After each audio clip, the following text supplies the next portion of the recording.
All right. What are you laughing at? I don't know. Like, how are we even going to start this show? Just like this. Hey, everybody. Welcome back to We Talk Money, whiskey edition. Well, I don't know. I've got whiskey. Trav, what are you drinking on? Hey, it's early here. It's like 5 a.m. I got coffee over on my side.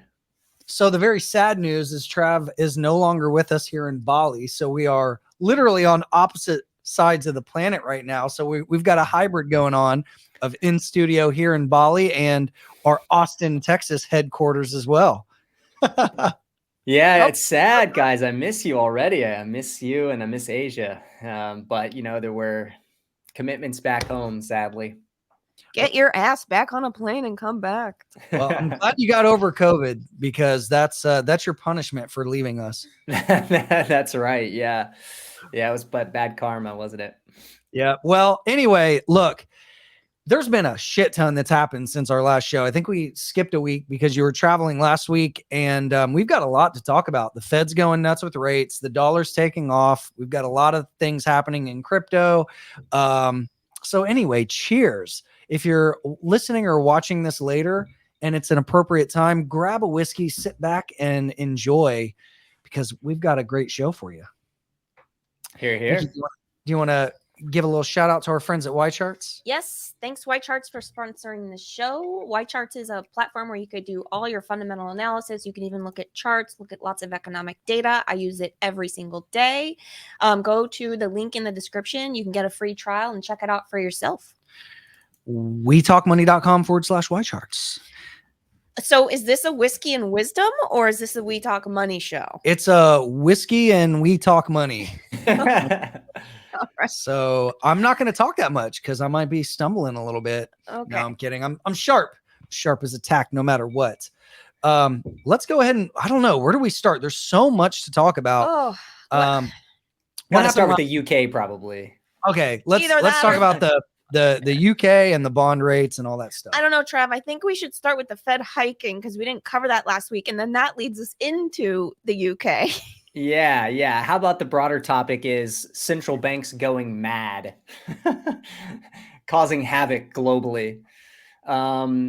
Okay. So obviously we know now the Fed hiked 75 basis points last week as expected. However, since Jackson Hole, since that meeting of central bankers just over a month ago, the Fed has turned from being like, hey, we'll look at the data and kind of go from there to no matter what, we are going to squash inflation down to 2%, even if it means a hard landing, the economy going into the toilet. And, basically that language is saying that the Fed is an enemy of the markets. And what markets are saying back to the Fed is, okay, you want to be an enemy to the markets, we're going to test you. We're going to show you just how bad this can be. So it is a battle right now between Fed credibility and markets. And I believe the markets are going to win. So the Fed says, you know what, we're going to stay on this aggressive rate hike path. We're now raising our terminal rates. We're going to be up at 4.5 by the end of the year. I think markets are saying, yeah, bullshit. Yeah. Yeah. Do you know how many retirees and how many Americans are depending on the stock market for their livelihoods? Many. It's not just the stock market. Yeah. And the real concern, the real volatility is actually happening in bonds. And if you look at what's happening in global bond markets over the past 2 weeks, it is a total shit show, excuse my language, because not only are we seeing rapid rises in yields in the US, but we're seeing it globally and we're seeing it at a pace that we haven't seen in 4 or 5 decades. And you go from this, very low rate, highly leveraged environment, and the Fed and other central banks are trying to rapidly rise rates. And that's creating some serious stress. Credit spreads are widening. We're seeing obviously bonds sell off globally, whether it's government bonds, corporate bonds, anything like that.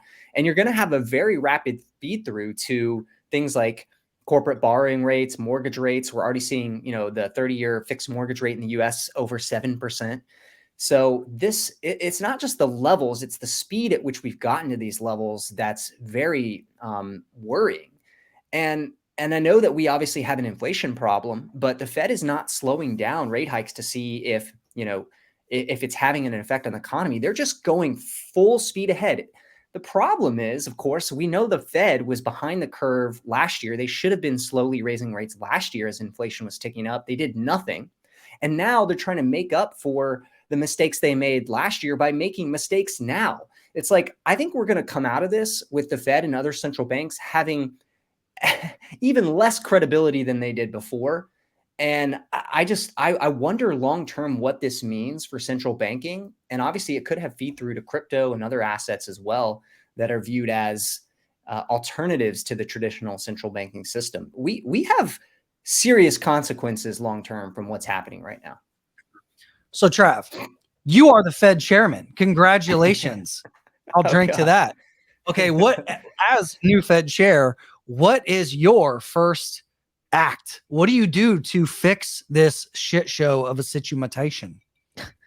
Well, I mean, the first thing they need to do is stop hiking so quickly. We know that Fed policy has lagged effects, and they're frankly going to choke off the economy very rapidly and create distress in financial markets if they don't start to slow down.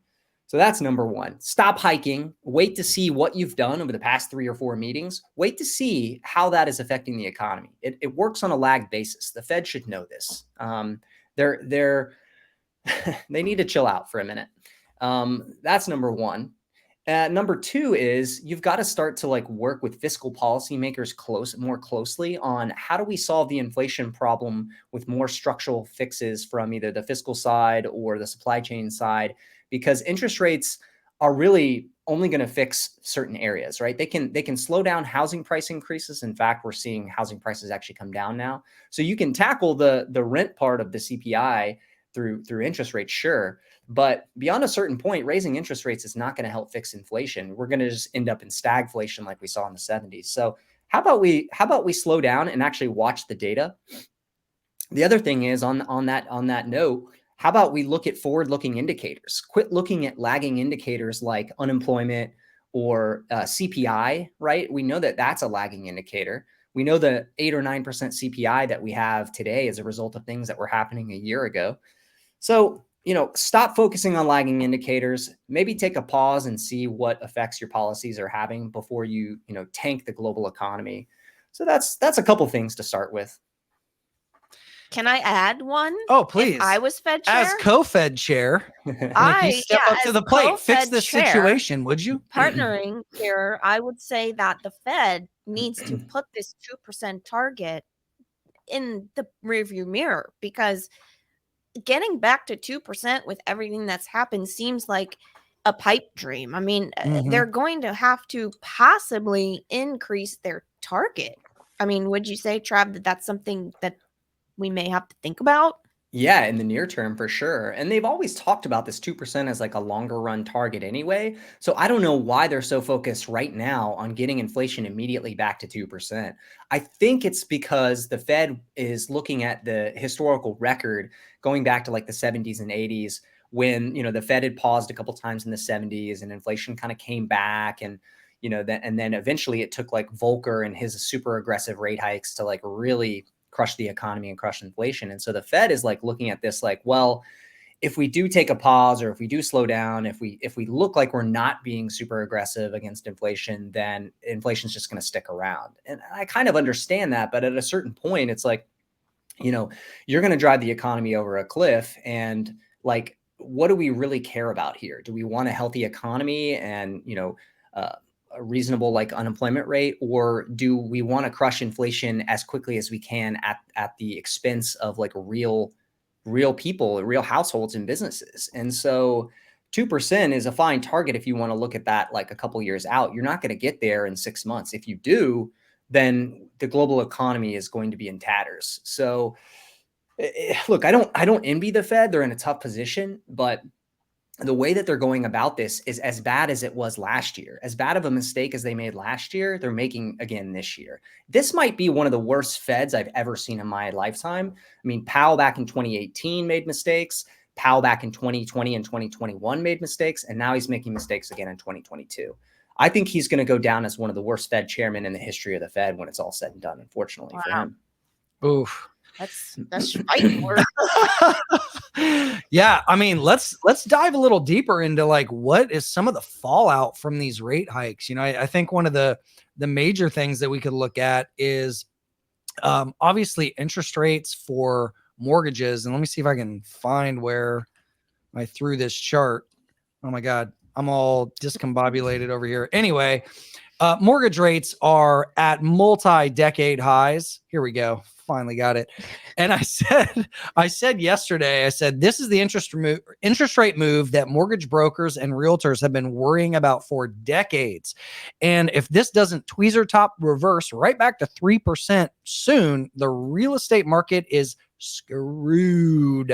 And what we're looking at for you guys listening on the podcast is a 40-year chart of the 30-year fixed mortgage rate. And you can see after the really high interest rates in the late 70s, early 80s, we went into this extended just kind of downtrend where rates just basically had run retracement extension to the downside from about the 10% area all the way down to 2.5-ish. I think it was like 2.65 was the lowest last year.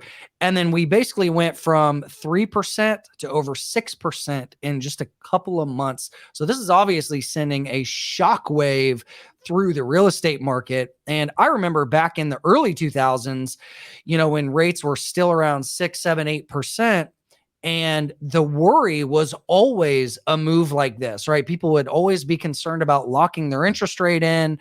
That way, if rates went up, they wouldn't, be able to, they wouldn't have to requalify for their mortgage. And from what I'm hearing from people in the mortgage business today, this is just causing a tremendous shakeup. And I don't know, what are your thoughts on this? How do you guys see this shaking out? Are rates going to top and we're going to get a V top and things are going to go back to normal? Or is this the beginning of a bloodbath in real estate? I think something I'm thinking about a lot is, we've seen mortgage rates go through the roof before. So this isn't something new. I mean, when was that? In the 70s and the 80s? Our parents had mortgage rates that were very high, way higher than we are today. And I guess I'm thinking like, if housing values do come in enough, could that be enough to balance things out? Because we really haven't seen rates move enough in terms of range recently, or at least in the past few decades, to be able to truly see like how housing values are going to react to that. We've just been like in this flat line with the Fed, keeping rates so low. So now we're seeing an extreme move in rates. And it's like, how is that going to translate into values declining, flatlining, slowing down? Like, what's the range we're going to see on valuation in houses? Because if we do see a nice correction in values, that could help offset some of the blow from raising rates. Yeah, I mean, that's the thing, right? So we went from having a pretty hot real estate market to during COVID and kind of post-COVID or late COVID, prices in real estate just went nuts, right? And so we went from having a parabolic market and super, super low rates to now really high rates. I think that's going to dramatically affect prices. And unless we get a pullback deep in rates again, like I don't know, I foresee this being a contagion. So you do see housing values coming in. Oh yeah, I mean, this is going to really shake things up. I mean, I think we're going to have to see at least a 20 or 30% haircut if rates stay above 6% for an extended period of time. Yeah, something's going to have to give here. Absolutely. Yeah, Trav, we've just seen, I think, the first couple of month-over-month declines in home prices, and on a year-over-year basis, in aggregate, I think they're actually still up year-over-year in the U.S. But you can see the trend is that we're headed for either a flatlining or a decline. And if you look at specific metro regions, there are some areas that are already seeing home price declines. I know, like some areas of Texas, Phoenix, places like that have weakened. And, granted, okay, look, we overshot with home prices last year before. And so it's due for a cooling off almost regardless of what interest rates do. But with interest rates rising so rapidly, obviously the affordability side of the equation is hit. And there's no other way for things to fix themselves other than by lower prices.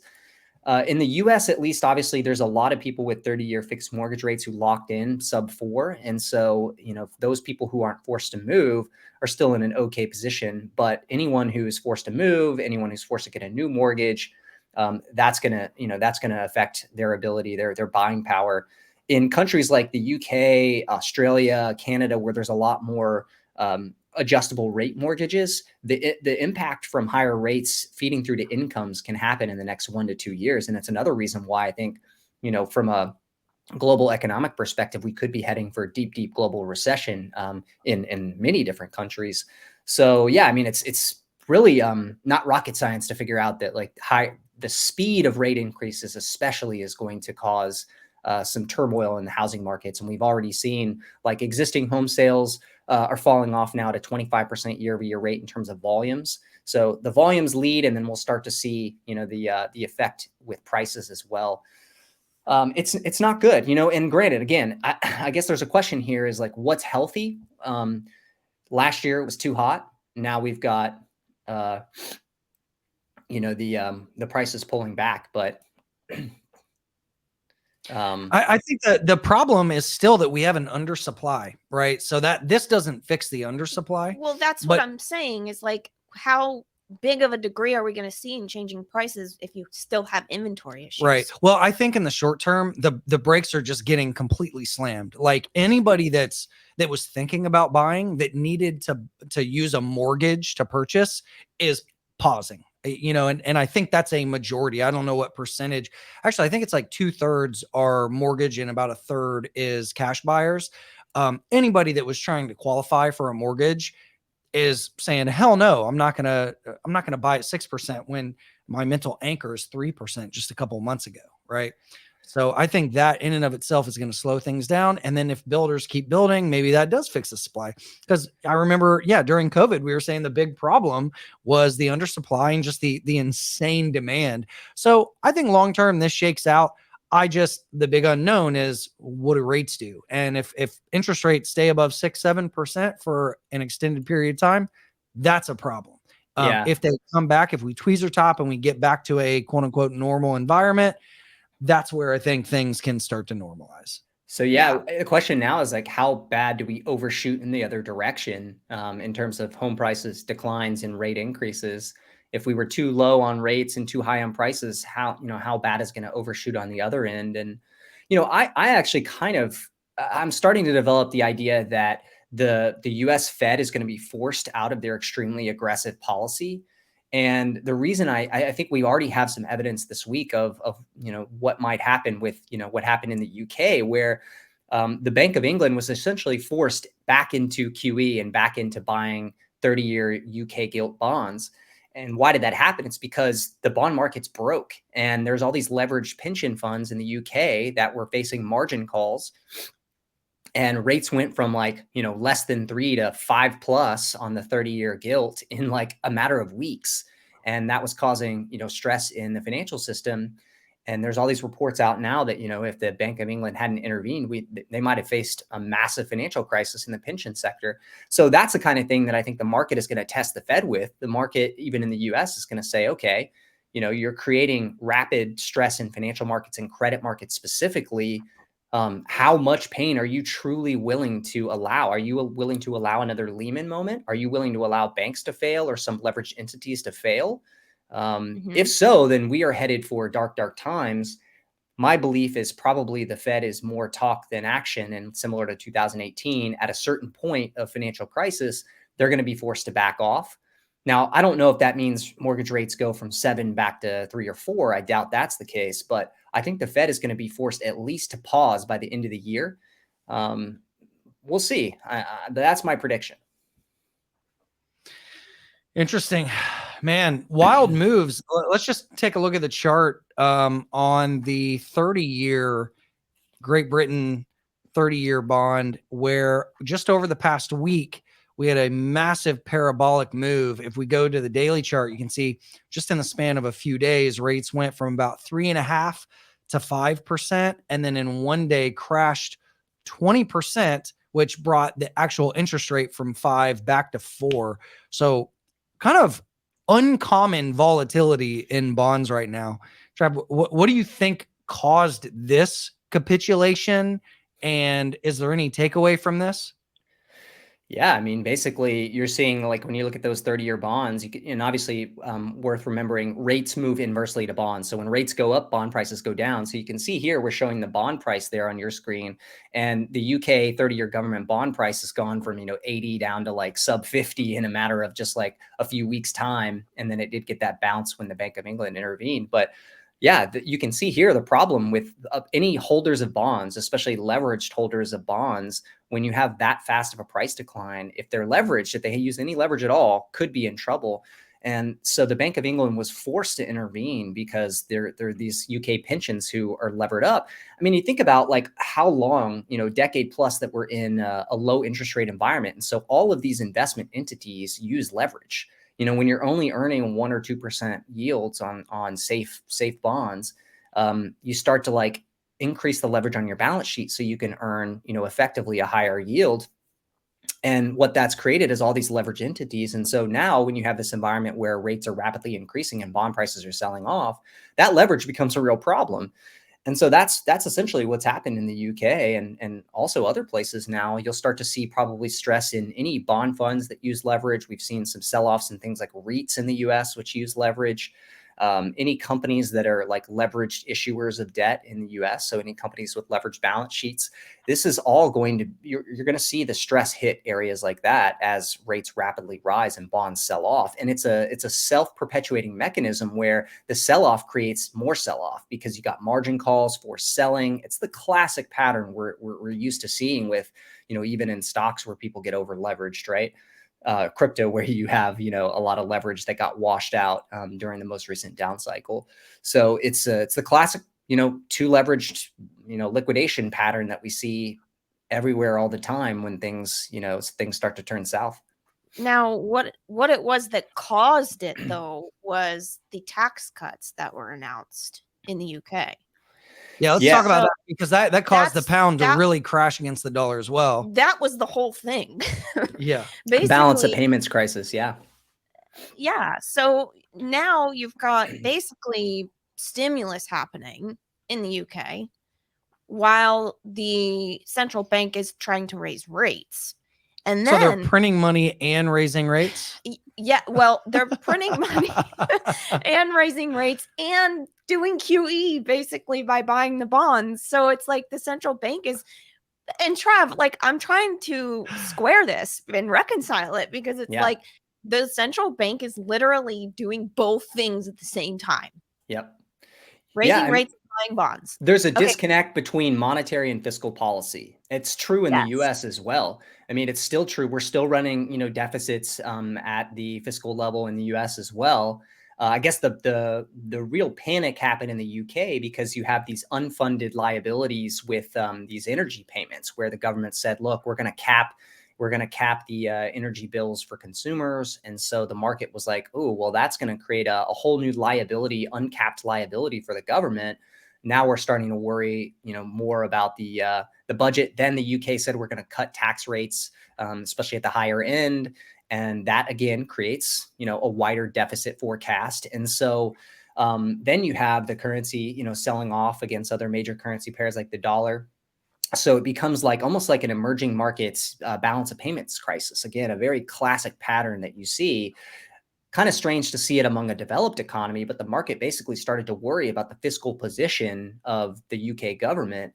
And again, because you have the disconnect between monetary and fiscal, on the monetary side, they're trying to raise rates to fight inflation, but then you have the fiscal side still spinning with a large deficit, which doesn't help the monetary side's attempt to try to fix the inflation problem. So it's like one side is not working in conjunction with the other. And effectively, that creates stress outlets in the market. I'm trying to think of a time where this has been done before in like the US or like what that outcome was, but I don't know. I don't know if this is unprecedented or I don't know. Let's just take a look at the charts. Let's look at what the dollar's done, which has been pretty wild. For anybody that doesn't know, the dollar has recently broken out to multi-decade highs. It's going back and testing the highs from basically the early 2000s. And because of that, obviously a lot of the other major currency pairs like the pound, the euro, the yen have just been crashing compared to the dollar. And that's creating kind of this global, I guess, just crisis of uncertainty, because when the dollar goes up, that creates a ripple effect in other economies, people that hold debt in dollars, or, I don't know what are, I guess, the potential contagions that can happen from this, not just in the pound, but also around the world, right? Recently, over the past few days, the Japanese government stepped in, and they're trying to have some kind of effect on this, but it seems like the yen is just, it keeps crashing against the dollar. What do you guys see as a potential ripple effect from the dollar taking off? Is this good? Is this bad? Are there pros and cons? What are we looking at here? Something that comes to my mind immediately is thinking about corporate earnings. We have businesses that do worldwide business, and they have currency issues when this happens, and that affects our overall earnings. So it's bearish, because if the dollar goes up and they have less earnings in other countries, that's going to drag down corporate earnings in the US. It could drag down the earnings, and that's going to be very interesting to see over the next few quarters, because I believe we saw a lot of that being affected in the last quarter. Yeah, it's going to be worse in Q3. The FX headwinds for sure for any multinational corporations are going to be significant. So you probably will see analyst estimates for earnings get taken down just on FX alone. Certainly, that's definitely. I'm glad you called that out. That's one very very clear result. And that has that has ramifications for where the S&P 500 might trade. Companies like Apple and Google, and multinational companies that do business, even Starbucks, Nike, etc. The strong dollar is generally not good for them, and it's getting worse. Q2 had several percentage points headwind for a lot of those companies, and now we're probably looking at least a 5 to 10% earnings headwind just from the move in the dollar over the last month or two. And anybody who borrows in dollars, like Chris, you were saying, the emerging markets, any countries or companies that are outside the US, but that borrow in dollars, their liabilities are going up just by virtue of the dollar going up. If they're borrowing in dollars, they're effectively, their liabilities go up as the dollar goes up. And so that can be a concern and cause a cascade of sell-offs in emerging markets in some cases. So yeah, at some point, I would imagine there's got to be some coordinated global central bank actions to try to cool the dollar against other major currencies, but we're not there yet. Buy Bitcoin. I was going to say, one of the pros, Chris. We should talk about that. Yeah. Talk about what specifically? How to buy Bitcoin? Well, okay. So there's a couple angles I've been thinking about with regard to crypto. We obviously know that crypto has been trading more as a risk asset, more as a basically like a higher beta play on global financial markets. But at a certain point, there is maybe a scenario out there where crypto, Bitcoin specifically, starts to become untethered because it becomes an alternative to the traditional financial system and the leveraged, government-led central bank financial system. So as central bank credibility gets called more into question, as a lot of these countries, fiscal and monetary policies get called more into question, could crypto actually become a contra in terms of asset performance? I think the possibility is there. I just don't know in a near term, all markets sell off scenario, whether it plays that role immediately. But it's something I'm thinking about, like the possibility that Bitcoin could at some point start to have a relative outperformance against other financial assets. The possibility is real, I think. That's the big question, right? And that's kind of the bull case that we have for Bitcoin right now. And this is really, I think, Bitcoin's time to shine if it's going to do so. Everybody's like, right now they're saying, oh, Bitcoin's not an inflation hedge. Well, yeah, guess what else is not an inflation hedge? Everything. Gold hasn't been an inflation hedge. Stocks, even real estate right now, when we're in this fear-based moment where everything's selling off, rates are going up at an unprecedented speed, right? And we've got this I don't know, how do we say this shakeout moment post-COVID, right? We printed, what was it, $5 or $6 trillion plus, right? And then all of a sudden, all this, the bill is coming due for what we did during and after COVID, right?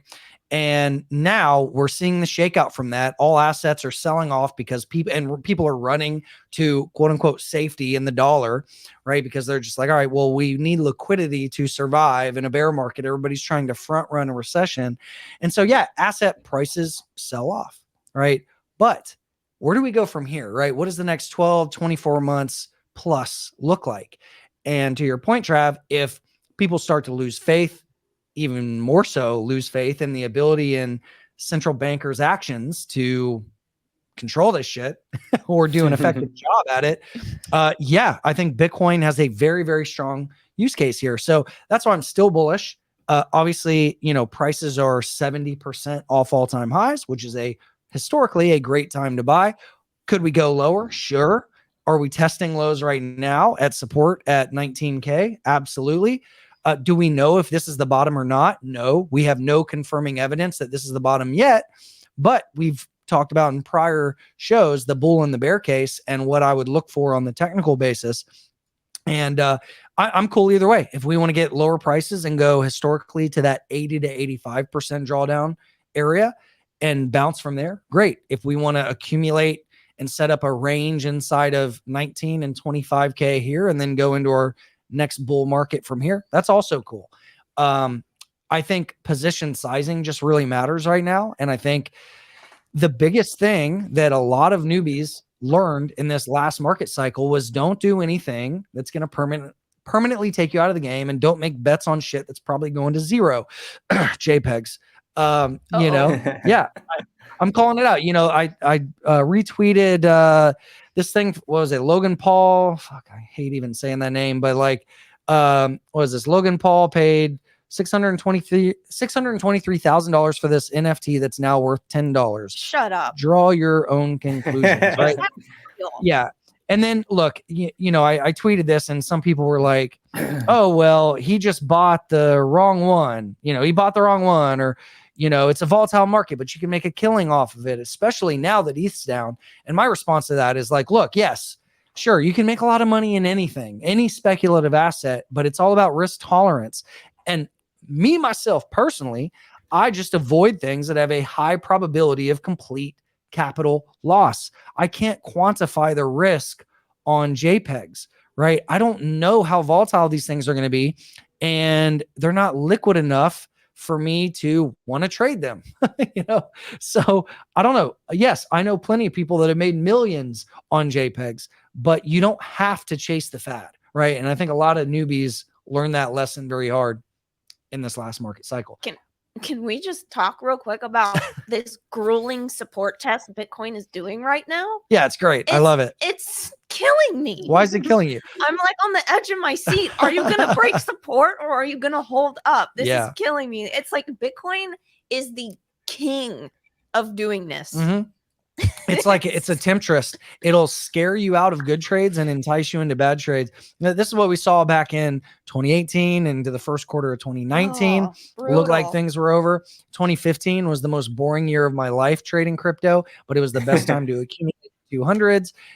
This is what Bitcoin does, right? It's exciting when it's exciting and it gets in mainstream media and everybody's talking about it. And then when it's down, it's boring and flat. And historically, that is the best time to buy. It's boring and flat, but like the way it's testing that support and holding, it's like exciting at the same time. Oh, yeah. You know what I mean? When it makes a move either below 18K or above 25K, I don't know which is going to happen, but whichever one breaks first, there's going to be an explosive move. Yeah, for sure. You can quote me on that. Well, maybe Jay Powell has y'all's back and just all this distrust. Is going to lead everybody into Bitcoin. Yeah, just keep screwing things up, and we'll move forward as usual. Maybe that's his whole plan all along in the back of his head. Yeah, I think so. I think he's really a Bitcoin bull, and he's just been putting all his money into it. Maybe he's loaded to the gills in Bitcoin, and nobody knows. Yep. He's like, man, I don't know what we're doing over here. Let's just get some sats. It is funny, that the Fed actually sold out of their stock positions like right at the top. I saw some comments about that this week. It's very curious, right? The Fed was self-sanctioning themselves and saying we're no longer gonna going to allow our Fed members to own it, to trade individual stocks. So most of them, I think, like liquidated their individual stock positions, like literally right near the top in fall of 2021. So late last year, and they liquidated a lot of their like stock positions right near the top. And of course, like now, markets are down a lot, and the Fed is, I don't know what they're invested in now, but it's not really U.S. stocks. Well, I think Nancy Pelosi is the best performing stock trader of 2020 and 2021, isn't she? She like beat Wall Street. She beat everybody. Oh, It helps when you can insider trade. Turns out insider trading is quite profitable. Dare you accuse her of that? Totally illegal for Congress people to do it. Oh man. No, you know what? I think they should all own U.S. stocks. So when this shit happens and we see these bear markets, they're at least feeling it. Agreed. Right along with us. It's rules for thee, not for me. Well, right. yeah. It's kind of like how what was it? The new king of England didn't have to pay inheritance tax. It's like 40% in England. And they said, oh, we don't want to tax him because that would take power away from the monarchy. Yeah.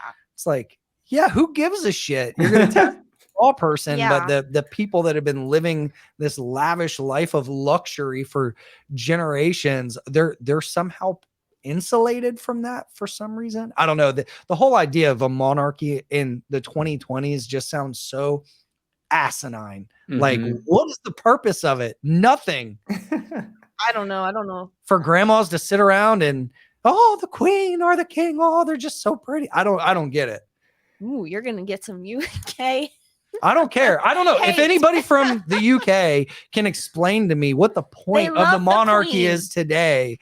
Yeah, I don't. It's ridiculous. Why should they not have to pay inheritance tax, but your average Joe's working his or her ass off? I would be curious to hear what. Cheers to that. Yeah. Here. I'm just gonna say it. This channel has been banned in the United Kingdom. Yeah, no, I think it's ridiculous. Well, we don't have it much better over here. As an American, I can say with screw the our monarchy. Crazy politics. We got away from that, and I don't know. I just look at it and I think it's the most ridiculous thing. I don't know. In modern society to have anything like that. Okay. Anyway, rant over. What else is going on? Okay, we talked about housing prices. We talked about interest rates. That to me is kind of the two biggest narratives, right? Is the whole thing going on with the dollar just taking off. The dollar index is up over 20%. What is this? Is this year to date? This might be a 12-month chart. And then anything from the Canadian dollar, Aussie dollar, euro, pound, and yen is down anywhere from 8 to 23%. So I don't know. I just think right now is a great time if you're an American to be traveling. Things are, I wouldn't say cheap. It depends on where you go. But right now, if you're holding dollars, now is the time to travel. I mean, I remember when we were in Europe in 2015, 2014.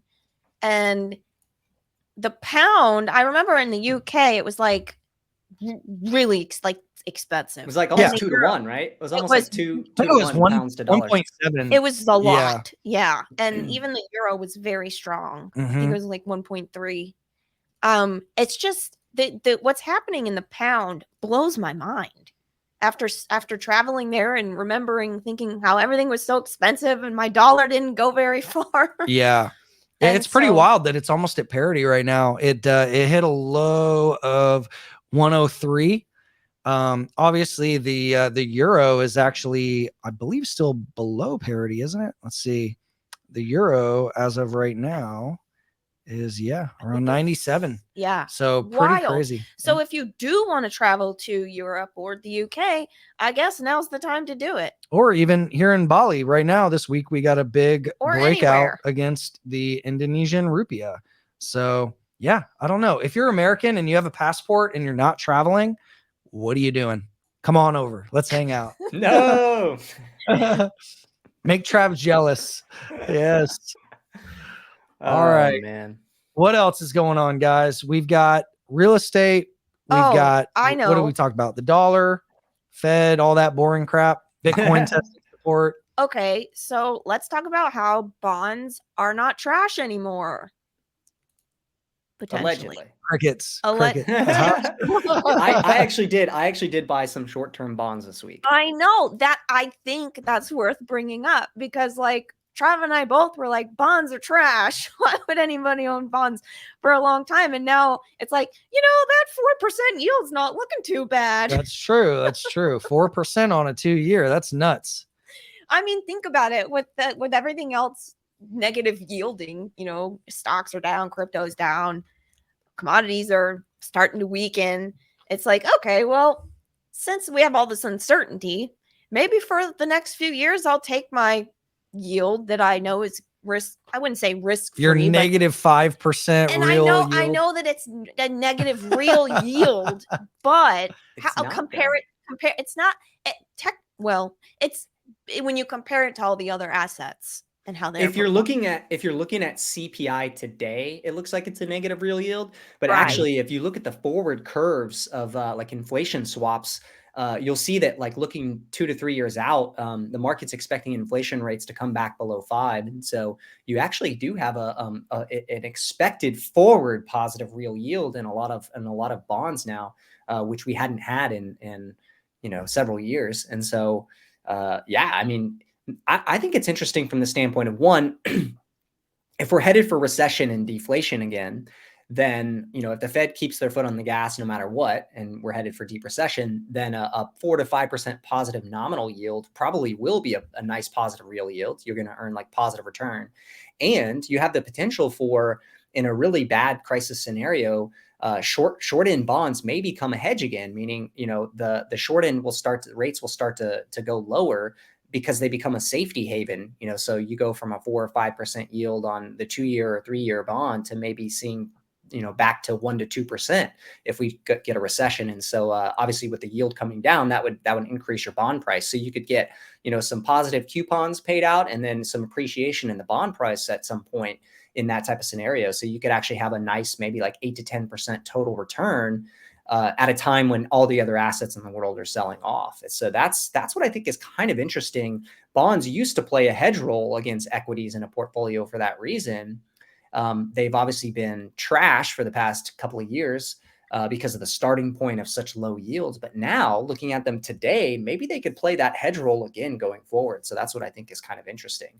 Now you do have to deal with volatility because like right now, as we've seen, like yields have been spiking. You've got all these like forced sellers in the bond market. So in the short run, you might buy at a 4.2%, yield on the 2-year, and the thing goes to 5.5. And so that would be a risk in the short run. But if you're willing to hold to maturity and you're not leveraged, then I think the trade could be potentially interesting. That's a really interesting idea. Never thought we'd be talking about a bullish situation in bonds, but this is the I world we never expected to be buying government bonds. I know you crypto peeps are probably saying 4%. Hey man, anything to survive this weird time. That's the thing. Yeah, you have to put returns into perspective. Listen, now. We go through time periods where we feel rich as hell and we increase our wealth by an order of magnitude. And then we go through other times where there's drawdowns and everybody quits and is crying. If you can just survive the drawdown periods and you stick this game out for the long term, that's how you win. That's how you win. Speaking of crazy ideas, let's take a look at something that I wanted to ask you guys about. This was a tweet that I saw going around the social media webs. It was a guy who said, as of today, I'm down over $2 million on my AMC position from its all-time high.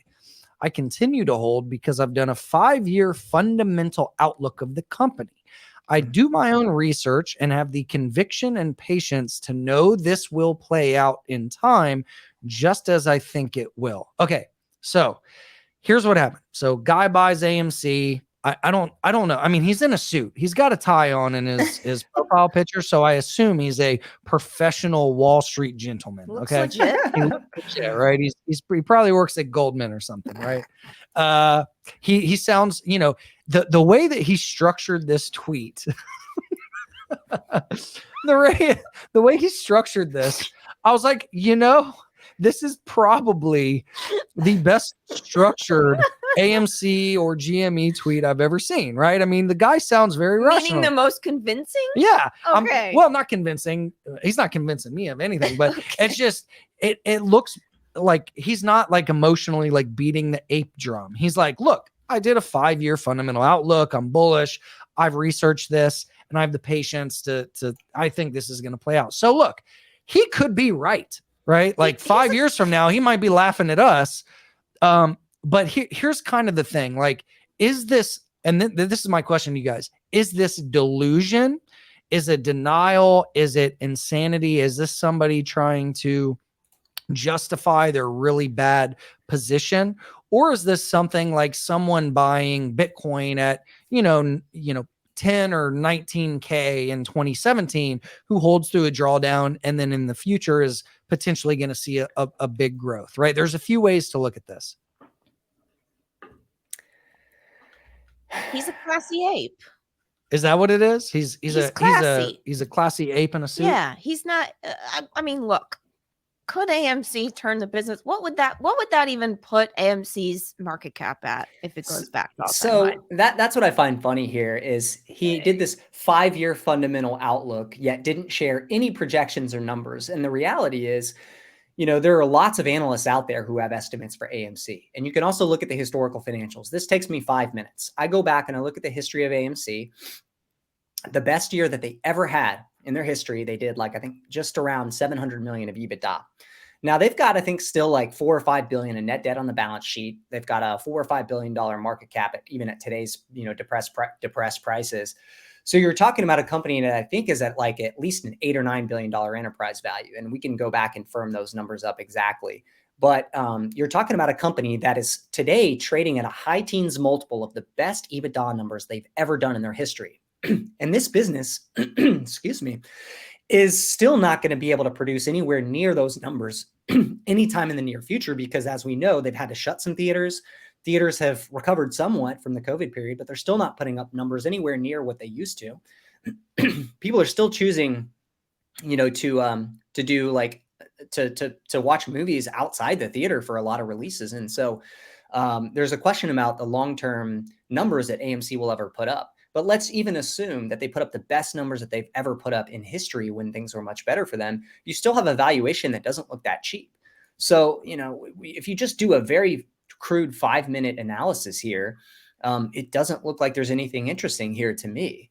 And, for him to say, oh, I've done a 5-year fundamental outlook and I'm very confident, well, share some numbers then. What do you expect to happen? Show some of your work and maybe help us understand what you're seeing that the market's not seeing, because all the analyst estimates I see still look like the stock is still overvalued, and you still have high leverage on the balance sheet. And you did this weird thing where you split the stock into AMC and preferred shares APE, and the company's diluting shareholders. They're still selling more stock. So I don't know. It just fundamentally, to me, doesn't look awesome. I guess if your thesis is based on a short squeeze, maybe that plays out again at some point. But that's a poor thesis, I think, to pour your entire net worth into. Look, I've done a lot of digging in Wall Street bets. I have a video about it. I literally just put it out. I went through all these posts. A lot of people that bought the highs are going to try to find ways for their thesis to work for them.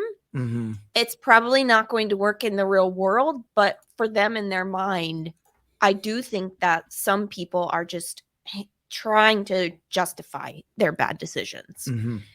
Buying AMC at the high, obviously, you probably didn't really know what you were doing from a fundamental perspective. If you bought it at, what was it, at $60 a share or whatever, at the highs in a parabolic run, while all that madness was happening, you probably weren't thinking the way you should have been thinking about value and purchasing at the right valuation, etc. So I don't know. I think that a lot of these people are doing their best, and they really want to be right, and they want to feel like they're making the right analysis throughout the process and doing the work. But just like what Travis said, I mean, a lot of this fundamentally would not make a lot of sense. You would have to see a massive turnaround in the business that I don't even know is possible in the movie theater industry or not. The way we are today with streaming. My question is like, of all the businesses to try to catch a bid, to try to look for explosive growth, why movie theaters? Well, because it's a meme. Thank you. Because it's I get it. And I get the whole like conspiracy theory and all that shit with the shorting. And listen, just no, Chris, that's actually I'm glad you said that, because when you step back from all of the conspiracy theory cult stuff and you step back and you look at it from a simple high level perspective, you perfectly nailed it. This is the business you want to bet on, movie theaters. I mean, I can come up with 5 different reasons why they're threatened, you know, from a strategic perspective long term. And then you throw on the $4 to $5 billion in net debt on the balance sheet. I just looked at their cash flow statement. They're still cash flowing negative. This could be a bankruptcy candidate. And when you think about it and you just say, step back, is this a business? If it were private, if it were a private business that someone was selling to you, would you be buying this? Would you commit your family's capital to get into this business, to operate this business on a day-to-day? Movie theaters? I think you frame that so perfectly. I think a lot of times the most simple answer is in investing is usually the right answer. Like if something, when you look at it in the most simple form, if it doesn't make sense, it's usually a loser, right? I'll take this to crypto too. It's like anytime I look at something and I'm like, you know, something with the tokenomics or the founder or something is just not easy to understand, or it's just not, it doesn't make sense in a split second. There's usually something fishy or funky or just fucked up, you know? So I've avoided having massive blowups in my career. I've never completely blown out an account. I've never had an account crippling loss. Now, granted, I've passed up on big winners, but the way that I've done that is I just don't take stupid bets, right? And I actually tweeted about this. I think this was yesterday. I said, new traders focus on getting rich, right? This is something that a lot of people focus on, is like just getting rich. But successful veteran traders know that winning long-term is about eliminating stupid mistakes that cause permanent capital loss. First, learn to survive, then thrive, right? You said this 1,001 times on the show, but I just continue to see this, right? Even in our community, you know, when Nikki hosts like a live, like money mindset meetup, or, you know, talking about the psychology and people share their stories, like even people that should quote unquote know better still make these big mistakes. And that's why I think it's just worth talking about, because, you know, if you're an investor or a trader out there on your own, you're a million times more likely to do that, to make these account crippling mistakes, than if you have, you know, a community of people that are sharing ideas and helping kind of show you the light and how not to blow up, right? So I don't know. I just think that that's why there's so much value, shameless plug, in our community and what we do. And if not that, you know, just find people that you can bounce ideas off that aren't in a subreddit or in a biased echo chamber, right? That's my problem with crypto Twitter.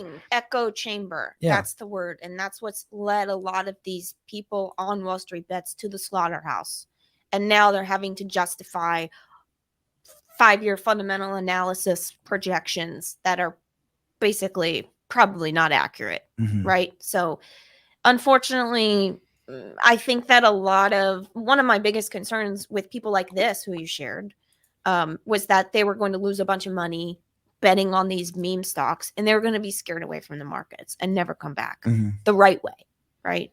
And I've seen a lot of that, and I've seen a lot of people just saying, no more of this Bed Bath & Beyond bullshit. I'm just going to dollar cost average into a mutual fund. Like that's word for word what somebody had said, because they were like, okay, I'm done with this.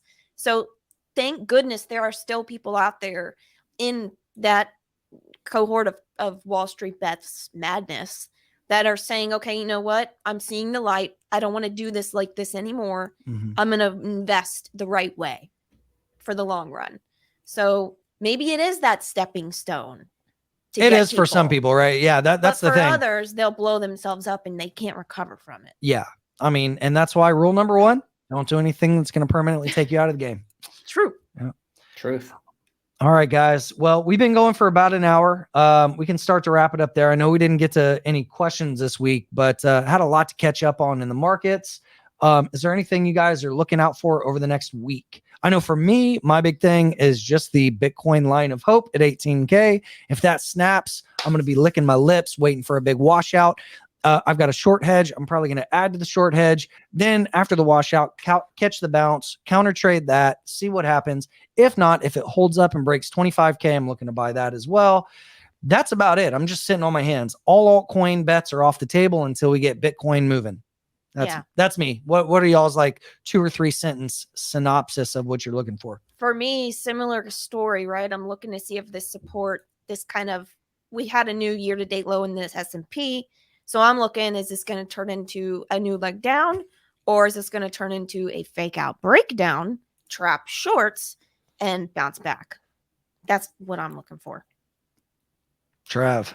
Yeah, I'm being very slow and very cautious here. I think there's a lot of potential for markets to get worse before they get better. So I'm going to look to take advantage of volatility, being very patient, though, to give the market an opportunity to have a freak out moment and then give us some wonderful buying opportunities. But I'm not going to be super, super aggressive in this environment until we get, much deeper crisis prices.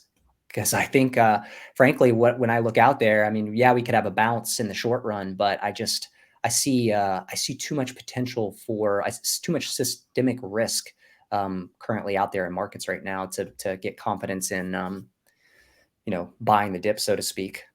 Do you have a crisis price in mind for the S&P?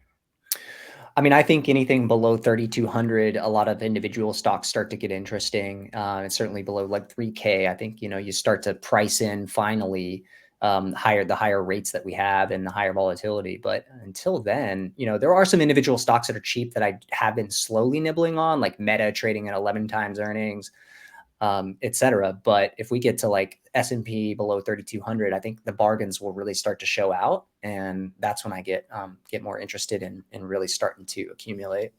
I agree. 3,200. All right. Well, so the bottom's not in. I guess that's the synopsis. Maybe. We don't know. Okay. Well, if stocks snap support, I think Bitcoin's going with it. So hopefully you guys have some dry powder waiting on the sidelines. If not, go hustle and get some more income coming in, maximize that cash flow. Yeah, I would like to remind everybody that these are the times when the money is made, right? Yes. Like, don't forget that. I know it sucks feeling poorer when the markets are down and it hurts, but you've gotta remember that like people got rich in the 2008 financial crisis. Yeah. People got rich in the bought it up. The COVID March panic. The COVID March People got rich in the 2018 panic. Yeah. Every panic is an opportunity to get rich. Get your booty in there. Timing does matter a little bit there, Timing right? Buying in mid 2008 versus late 2008, early 2009 is a whole different ballgame. Just be ready. Yes, be ready. I like that. Be ready. Be ready. Be ready. Yeah, I mean, if anything, definitely be paying attention because things are moving, things are happening. VIX, the VIX is up over 30. Like things are happening. That's at least what makes this game fun to some degree is like things are moving. Yeah, that's right. There's never a boring day in crypto. There's sometimes boring days in stocks. There's boring days in crypto. I know. I can say that in bull markets. In bull markets, there's never a boring day. And even in bear markets, there's never a boring day because there's always something happening. Like Do Kwon is on the run, like things like that. Like they're not always good, but they're interesting, non-boring things. I think they're way more interesting. I'm not disagreeing. I don't know. We'll see what happens in the next wave of crypto. But anyway, thanks for joining us, guys. Go to wetalkmoney.com/community. Check out our wealth building community. Thanks to YCharts for sponsoring the show. What else? And I need a glass of wine. A drink. Trav, have you a morning whiskey as well, my friend. There we go. A morning mimosa, maybe with some eggs. There we go. There you go. I like that. All right. We'll see you guys next week. Take care.